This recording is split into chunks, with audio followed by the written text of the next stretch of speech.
اور ایک بات یاد رکھو کہ اولاد تندرست تب ہوگی جب میاں بیوی تندرست ہو۔ آپ نے دیکھا نہیں ہم سے ہمارے باپ دادے جو تھے وہ کتنے مضبوط تھے۔ مجھے بالکل یاد ہے میرے والد صاحب رحمۃ اللہ علیہ کی تقریباً اس وقت 90 کے قریب عمر تھی۔ کبھی کبھی گھر میں بیٹھے ہوتے نا تو خوش کسی مزاج میں بیٹھے ہوتے ہیں، کہتے مولی مکی تم نے تو کوئی جوانی دیکھی ہی نہیں ہے۔ میں نے کہا حضرت جو اللہ نے کہہ نہیں ادھر آؤ، میں آتا میرا ہاتھ پکڑ لے، کہہ رہے چھڑاؤ دکھاؤ اپنی جوانی کا زور۔ یقین کریں میں بھٹک الٹ پلٹ ہو جاتا لیکن ہاتھ نہیں چھوٹتا۔ اور نے کہا ہم نے حلال روٹی کھائی ہے اور خالص مکھن اور لسی اور دودھ اور دہی گھر کی بنی ہوئی کھائی ہے، تم ڈالڈے کی پیداوار ہو، ہمارا کیا مقابلہ کر سکتے ہو؟ تو آج یہی مصیبت، یہ جو گھی ہے نا ڈالڈا، یا جتنی ہمارے پھل آ رہے ہیں سبزی زار ہیں، ان میں باقاعدہ کھاد ڈالتے ہیں اور ان میں سپرے کرتے ہیں۔ ایک اینڈرین ایک دوائی ہوتی ہے جو کماد کے ایکڑ میں اتنی چھوٹی سی شیشی، اگر 1 ایکڑ کماد میں ڈال دو نا جی صبح کو کالا سیاہ ہو جاتا ہے، اور 3 دن کے اندر کوئی جانور بھی منہ مار دے تو مر جاتا ہے۔ تو 3 دن کے بعد بھی اس میں کچھ نہ کچھ اثر تو رہے گا نا۔ یہ مصیبتیں ہیں جس کی وجہ سے اولادیں کمزور ہیں۔ اب صرف وظیفے سے کچھ نہیں ہوتا، اپنی صحت کا خیال کرو۔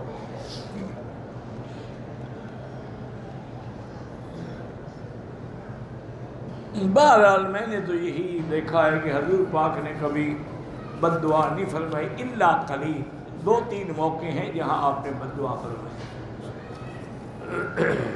ایک تو پورے مکے والوں کے لیے اللہم علیہم سنین کسنی یوسف، کہ اللہ ان پہ قحط مسلط کر۔ اور ایک آپ نے ابھی لہب کے بیٹے کے لیے دعا مانگی تھی جس نے حضور کی طرف تھوکا تھا اور آپ کی بیٹی کو طلاق دی تھی، اس کے لیے حضور نے دعا مانگی تھی کہ اللہم سلط علیہ کلبا من کلابک، جنگل کے کتوں میں سے کوئی کتا ہے اس پہ مسلط کر۔ اور ہوا بھی وہ، سمجھ میں گیا تو ایک شیر نے چھلانگ لگا کے ٹکڑے ٹکڑے کر دیے۔ یہ بد دعا کی تھی۔ اسی طرح 1-2 اور مقامات ہیں جہاں حضور مجبور ہو گئے کہ اللہم عن الکفرۃ اللہ مکے والوں پر لعنت بھیج جن نے ہماری نمازیں بھی قضا کرا ڈالی ہیں، ورنہ اور زیادہ نہیں۔ ہمارا ایک دینی ادارہ ہے، کچھ دشمن لوگ ہمارے ادارے کو بدنام کرنا چاہتے ہیں۔ بہرحال میرے بھائی گزارش یہ ہے کہ ہر دین کے کام کی مخالفت ہوتی ہے، اس لیے گھبرایا نہ کریں۔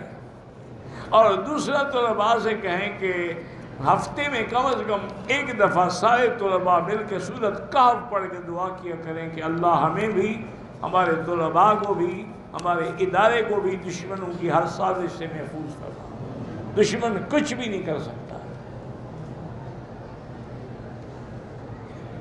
میں ایک دینی ادارہ چلاتا ہوں، اللہ کامیاب فرمائے۔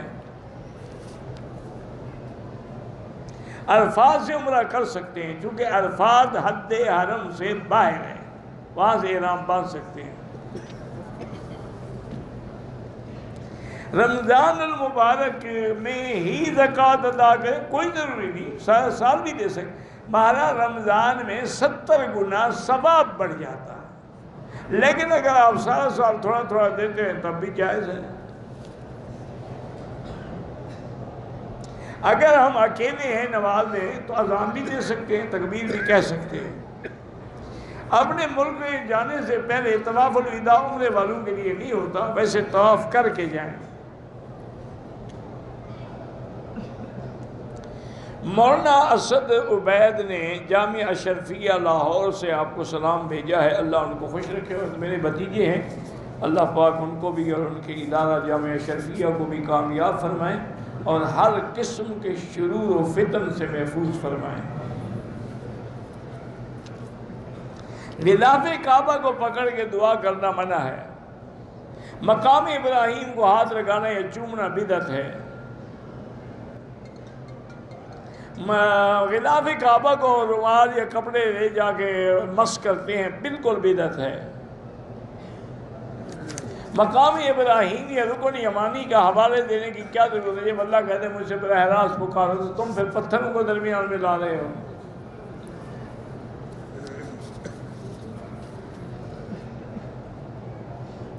بچوں کو عمرہ حج پہ لے ہیں، بالکل اللہ ان کو حج کا ثواب دیں گے، لیکن ان کا حج فرض ادا نہیں ہوگا جب تک بالغ ہو کے نہ کریں۔ ہم فرض محبت میں حتیم میں داخل ہو گئے، اگر طواف کے دوران ہو گئے تو طواف آپ کا نہیں ہوا، ایک دفعہ پھر طواف دہرا دیں۔ مدینہ منورہ سے واپسی میں عمرہ کیا ہے، حتیم میں داخل ہونے پر عمرہ کرنا پڑے گا۔ بہرحال کوئی بھی عمرہ ہو، جب طواف کر رہے ہو، جب تک طواف کے 7 چکر مکمل نہ ہو جائیں حتیم میں داخل نہیں ہو سکتے۔ اگر ہوئے ہیں مانا ہے وہ طواف نہیں ہوا، دوبارہ کریں۔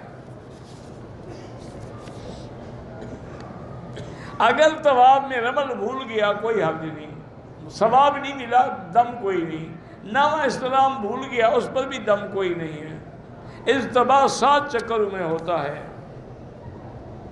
مسجد عائشہ سے عمرہ ہو جاتے ہیں؟ ہاں جی بالکل ہو جاتا ہے۔ وضو کے بعد دان سے خون نکل آئے، اگر وضو خون اتنا ہو کہ بہہ جائے پھر دوبارہ وضو کریں۔ احرام کی حالت میں کسی ٹڈی کو مار دیا کوئی بات نہیں۔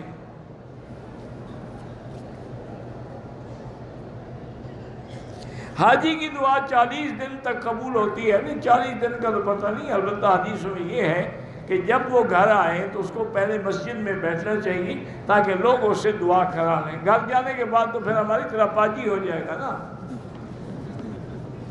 جب تک نہیں پہنچا اس وقت تک تو کچھ ہوش ہوگا نا۔ عورتیں نوکری کرتی ہیں، بالکل اگر ان کی نوکری ایسی جگہ ہے جہاں مردوں سے واسطہ نہ پڑے جائز ہے، یا پھر ہسپتالوں میں مجبوری ہے، عورتیں نہ ہوں تو کون نرسنگ کرے گا۔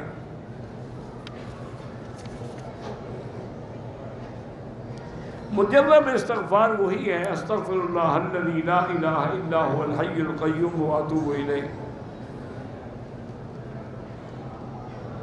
گھٹی جو بچے کو دی جاتی ہے اس کی آداب بچے پہ ہوتی ہیں؟ بالکل نہیں۔ وہ تو ویسے ایک اچھی بات ہے کہ تحریک جو ہے کوئی اللہ والا کرے، ورنہ عادات اس سے کوئی فرق نہیں پڑتا۔ دیکھیں نا، ایک اصول یاد رکھیں کہ سارا معاملہ میرے اللہ کے ہاتھ۔ اب دیکھیں موسیٰ علیہ السلام فرعون کے گھر میں پلے، اور سامری جو تھا نا، یاد رکھیں جس نے وہ بشرا بنایا تھا، یہ سامری ولد الزنا بھی تھا، ماں اس کو چھوڑ گئی تھی، یہ غار میں پڑا تھا، لیکن اللہ کی مرضی تھی، امتحان تھا کہ جبریل علیہ السلام آگے اس کو غذا دیتے تھے رضا، حتیٰ کہ یہ بڑا ہو گیا۔ تو جس کو جبریل نے بنایا پالا وہ تو سامری بنا ملعون، اور جو فرعون کے گھر میں آیا وہ اللہ کا نبی بنا اور کریم اللہ بنا۔ تو یہ گھٹیوں سے کچھ ہوتا تو جبریل کی گھٹی نہ لگ جاتی اس کو، وہ ٹھیک ہو جاتا۔ بس ایک اچھی بات ہے کہ تحریک سنت ہے، حضور پاک نے خود کی حسن حسین کی تحریک۔